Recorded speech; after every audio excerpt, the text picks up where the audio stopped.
Sorry ha kung info overload. I received... Okay, next slide please. Okay, so the why of sample size calculations. So basically, we need to learn more about the sample size calculations to make sure that we are making valid conclusion. Um, it would be interesting to know, let me know if any one of you is interested. I am thinking of writing a paper about assessing different undergraduate studies in CLSU Department of Biology, check their results, and in case the result is not significant or the p-value obtained is less than 0.05, it would be good to assess the power of the study, or how the sample size is affecting the power of the test. Because in general, um, as the sample size increases, the power of the test increases. So what is power? Where's the definition of power? So here it says too small of sample size can underdetect the effect of interest in your experiment, and too large of sample size may lead to unnecessary wasting of resources and animals. So the goal for sampling and sample size calculation is to have enough samples to reasonably detect an effect if it really is there without wasting limited resources on too many samples. Okay, so for example, if you want to test the effectiveness, the safety, efficacy, and effectiveness of a vaccine, you don't, and it's for human population, you don't need to use all the humans in the world. You can just use a specific sample that is of valid size, right? But if you're gonna use everyone, what if the side effect is not yet addressed, or there are side effects that would kill or harm a person significantly? Then it's very risky. Um, what else? Next slide, please.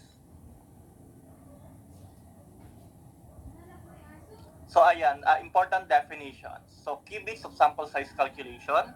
So we have the effect size. Um,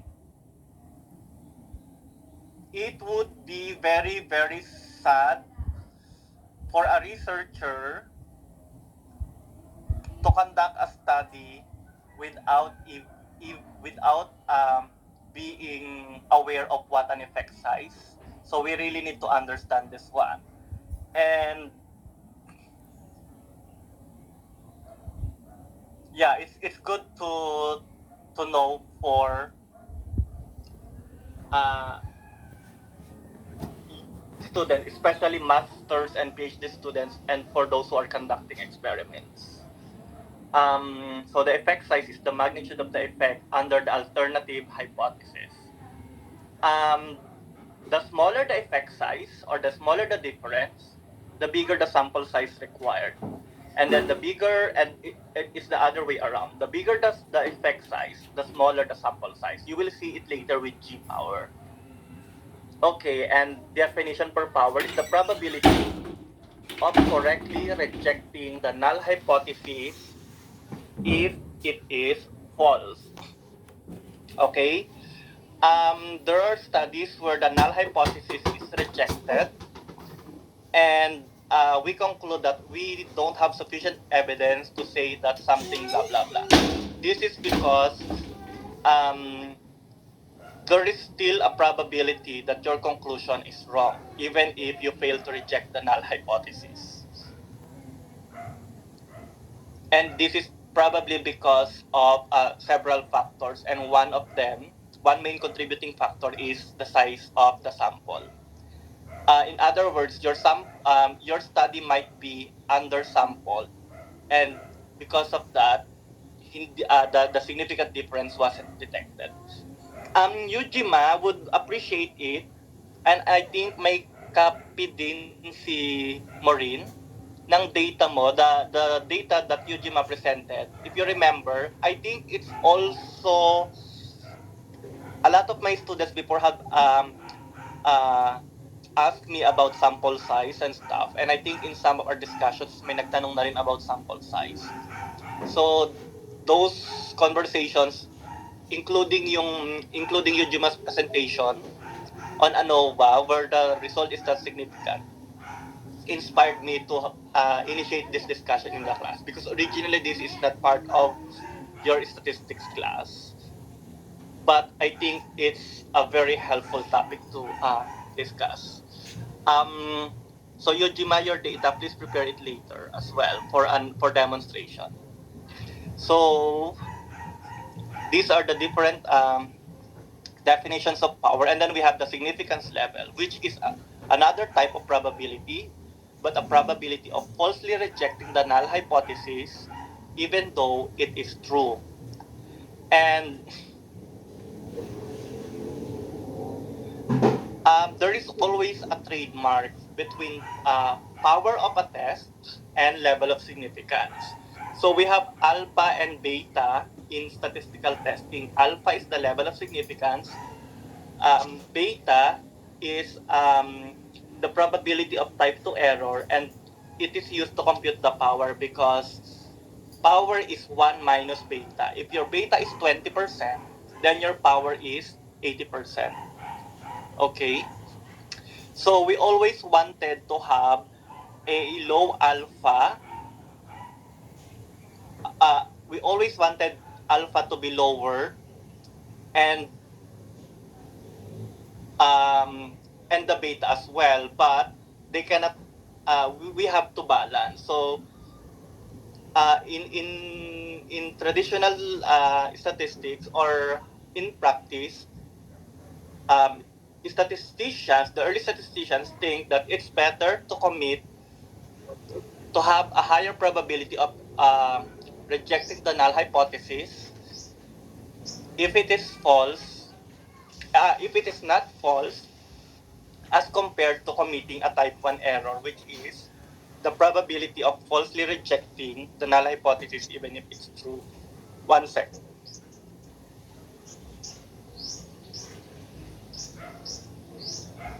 Let me recall yung example ng prof namin dito for the basic stat.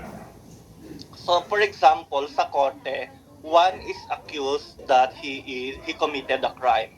So, the null hypothesis would be this person committed the crime versus the null alternative hypothesis that this person did not commit the crime. So, there are two types of errors there.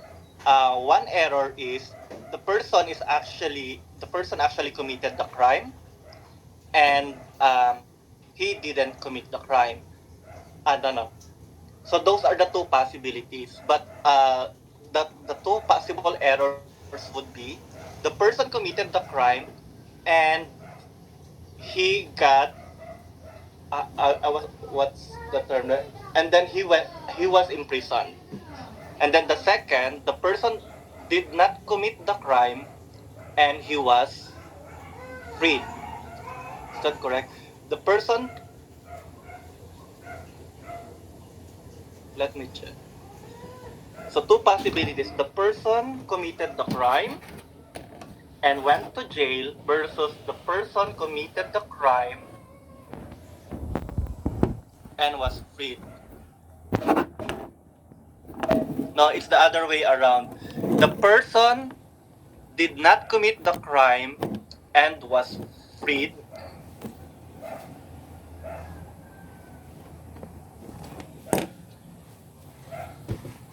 The, the person did not commit the crime and was freed versus the person committed the crime. The person committed the crime and was freed versus the person did not commit the crime and was imprisoned. Sorry, I got confused. Is that can you rephrase what I said, perfecto? What are the two possible errors so I can see if what I said is correct as well?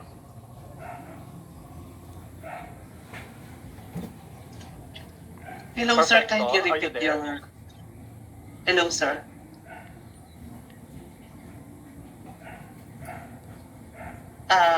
Kindly repeat Sorry. yung... Perfecto. You're on mute. Hindi, sir. Or let's hear Janice. Do you mind repeating yung yung two errors na pwedeng i-commit sa Sige, sir. case na to? Yung isa po is the person committed the crime and was free. Tingnan lang natin kung ano. Ba't wala akong naririnig? Ay. Naririnig niyo ba ako, classmate? Oo. Paki-restate lang to check kung tama yung sinabi ko kasi nakakalito siya talaga. Yung una, sir, the person committed the crime and was freed. And then yung isa is the person who did not committed the crime but was in prison. Okay, yung in prison ay type 1 error.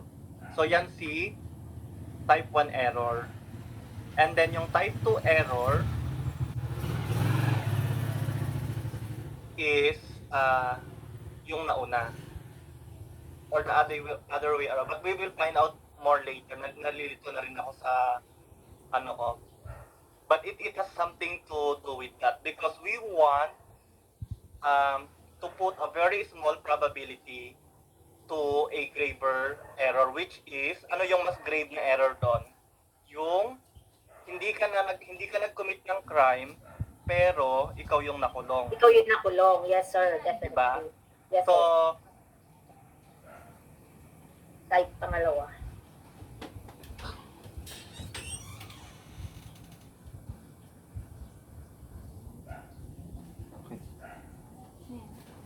yes, thank you for someone sent me the definition of type 1 and type 2 error. Yes, I'm trying to rephrase to state it in Tagalog actually. So, yeah. So we want to we don't want to commit those two error, but if we will allot more weight to the other, we would prefer to free to free the one who committed the crime rather than imprison the one who actually didn't commit the crime. Is that correct? Understood? So it's also like saying that the medicine is effective when actually it is not, as compared to saying that the medicine is not effective when is not effective when actually it is effective. So what would you like to, kung sino yung mas aalatan mo ng mababang probability, yun yung mas grave. And that's why we have alpha. So we have 5% level of significance. So in some studies, the alpha is 0.01 because they want because it's a strict case. And then in some studies, in my thesis, in my course, they use 10 to the minus 8, 0.0007 na zeros and 1. Yun yung level of significance. In my study, I think it's the same, but my study is different. I have to compute my level of significance because there are concerns on the variable. So that's just it. And I'm happy I managed to give that example in Tagalog. Okay? So next slide.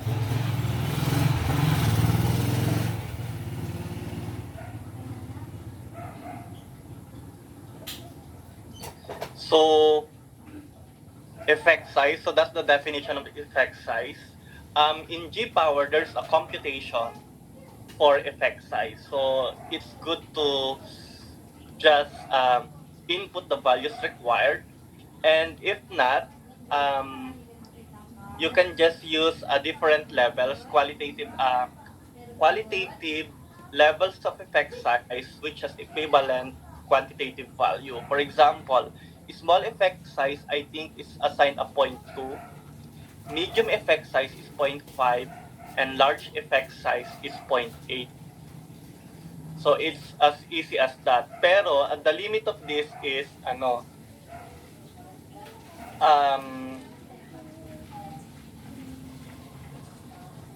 some effect sizes are not limited to these three values.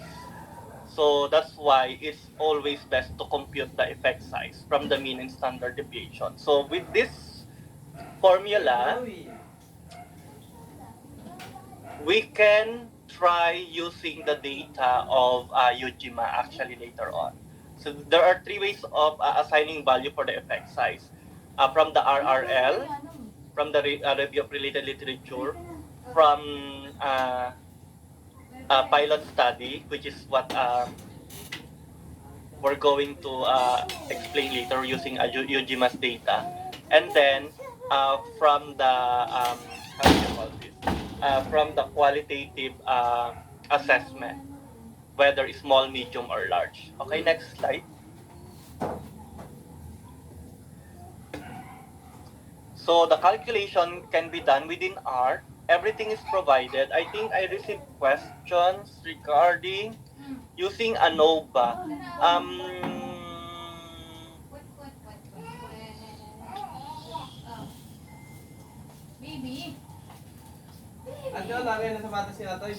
Padilla, Crystal Grace Padilla, do you mind sharing your question or na-address na? Some other questions has been already answered through your discussion, sir. But with the use of R and G, I'm still find it difficult how to. Yeah. Yep. Yeah, Chris, thank you, Mark. In my mind, si Cristel, may tanong siya about ANOVA, yung sa group chat.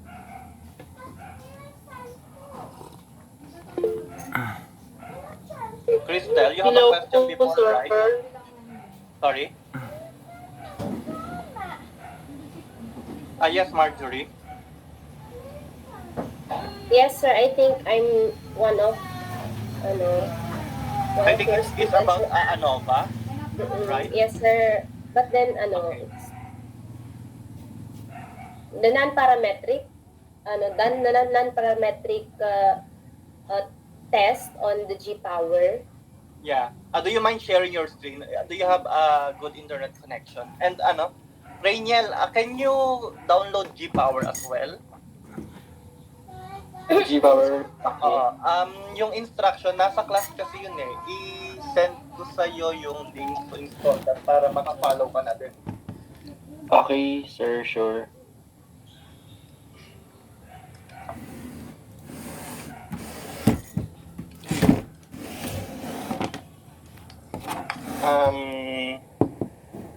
G-Power classes.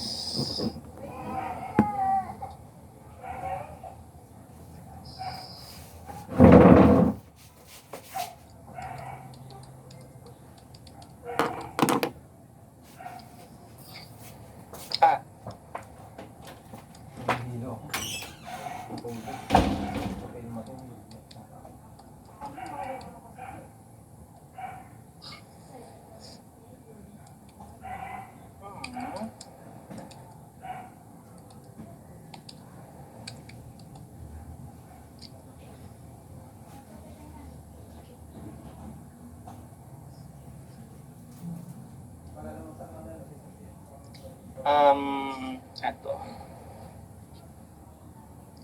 Instructions.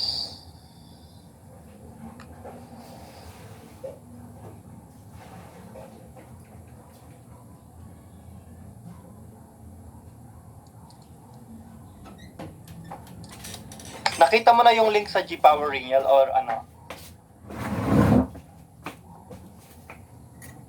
Saan niyo po sinend, sir? Email or Wait lang. messenger? Wait lang. Okay, hindi nakakonect sa net. Eto, ano ko. Ayan. G-Power, kapag inopen mo yung link na yan, from UCLA, may nakalagay, di ba, G-Power, these pages were developed using G-Power version 3.197. You Okay, can download the current version of G-Power from, so you have to click that link. sure. Okay. And then, yeah, just download it. Inay. Pero mo akong laptop.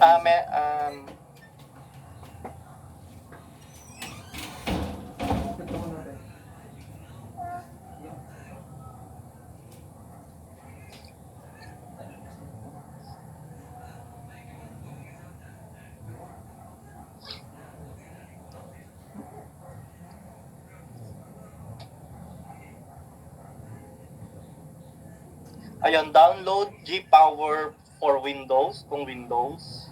Okay. By the way, binigyan ka na ng laptop ng uni? Yes, sir. Okay. Windows or Mac yung pinili mo? Ang available, sir, Windows. But it's okay. i7 naman siya, kaya medyo magandang gamitin din for start. Tsaka, yung Star is hindi pwedeng install sa Mac, kaya, pero okay lang naman kasi Mac yung pinili ko noon. Okay. So, bumili pa ako ng Windows uli para magamit ko yung Star.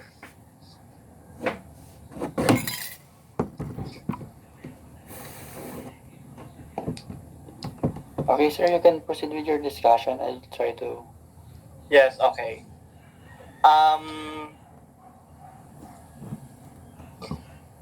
G-Power.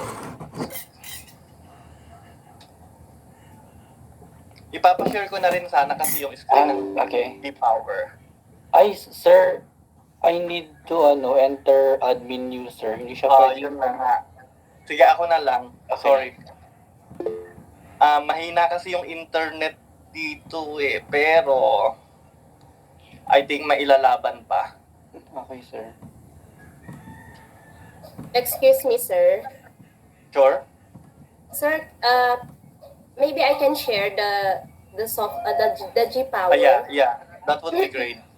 Okay po. Let me share my And then, i-ano mo na yung, you may raise your question now as well. Yes, sir. Okay. I'll stop sharing na po. Yeah. Maybe we can, Thank sir. you. I really want to know if my process was correct. So, Yeah. sorry for my Yeah, grammar. that would be good. Hindi tayo masyado sa English. So, Okay lang. this is what I did.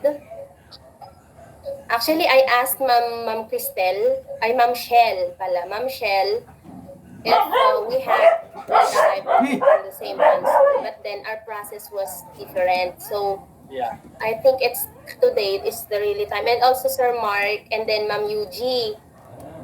Yeah, and Ma'am Maureen. So we're really communicating with each other about the assignment, sir, because it's really hard to understand on your own, independently the topic. So I did not understand. I really, it's really hard for me to understand the R and the star, no, using the star and then R in computing for the power of the test. So what I did is the G power I feel like most comfortable with. So yun.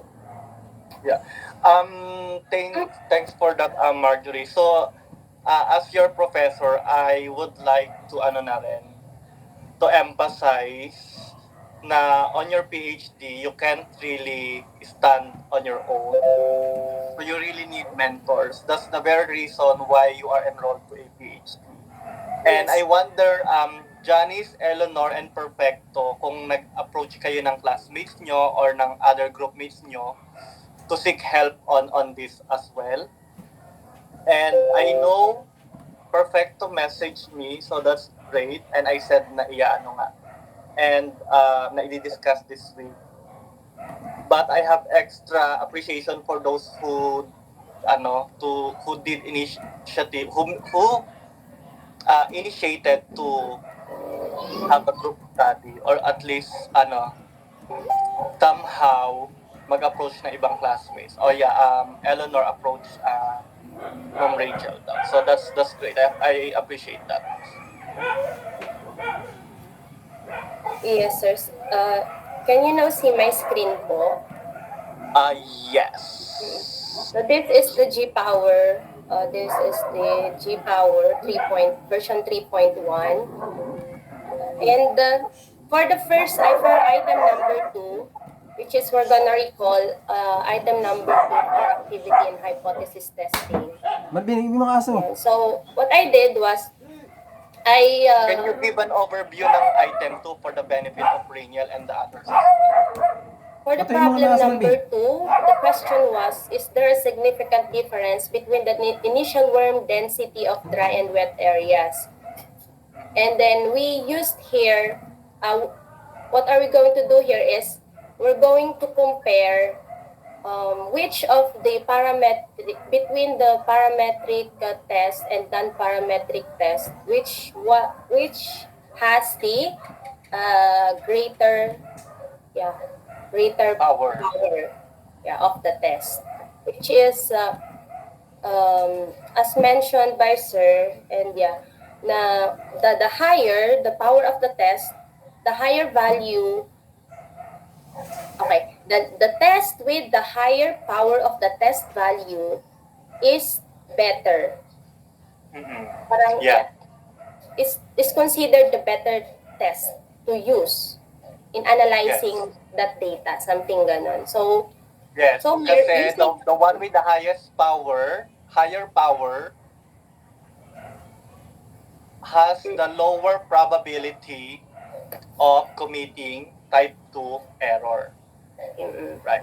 Kasi yung alpha you fix your alpha with that. But in that case, we can change the power by changing the beta.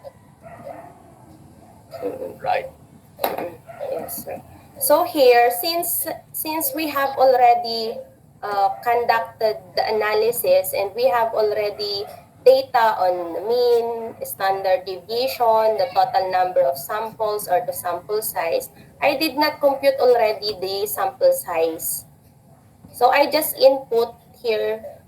So here is the G Power app. You can see here the test family. So Do you mind show because we cannot see your screen? okay, sir. Sorry. I think dapat kasi entire screen. Okay, sir. Wait.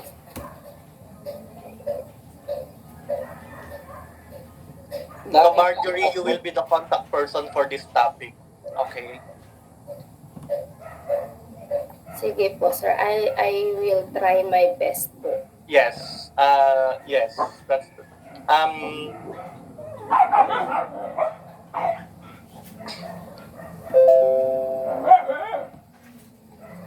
Can you now see my screen po? yeah. So doon tayo sa test family. Sa Can test you click that? family, So we can see yung option. So we have the different test families. So we have t-test, exact f-test, t-test, chi-square test, and z-test. Okay. In this case, we will select a t-test family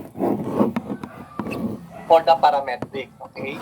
And then statistical test would be, can you check the options for the statistical test? So there are different. Those are the ones that we need to understand. What do you think here is the closest to our t-test? So we have independent sample t-test, right? According to the keywords, ayan na pala given. So we can use that. Okay, we select that. And then a type of power analysis. So you can see a priori and a post hoc.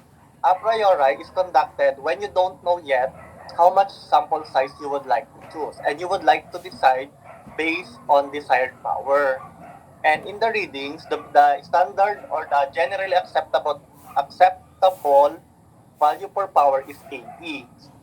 Meaning to say, ilan yung beta pag ganon. Pag 80 ang generally accepted power, ano yung beta given that the formula for power is 1 minus beta?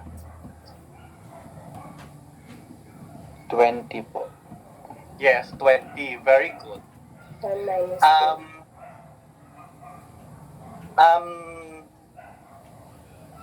Wala lang.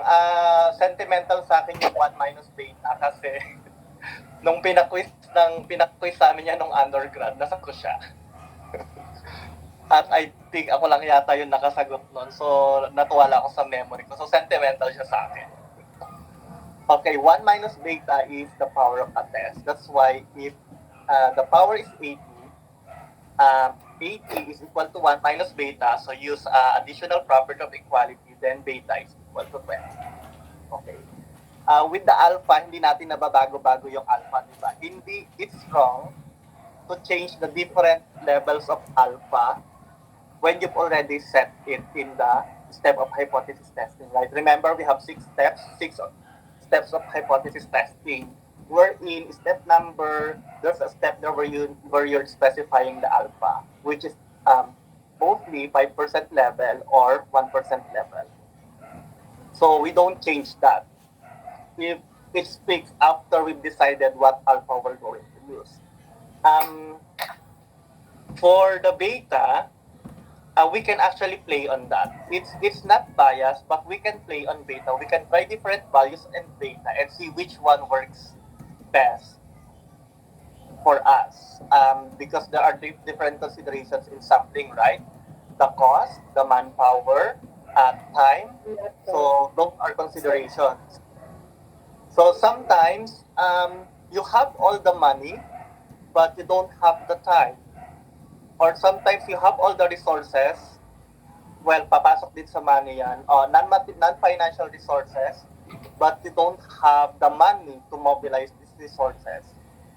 And sometimes you have both money, you don't have problem with the money and with the resources, but you have problem with the time. Okay, so these 3 things are considered in sampling as well. Okay. If we are going to calculate how many Filipinos are, how do you call this?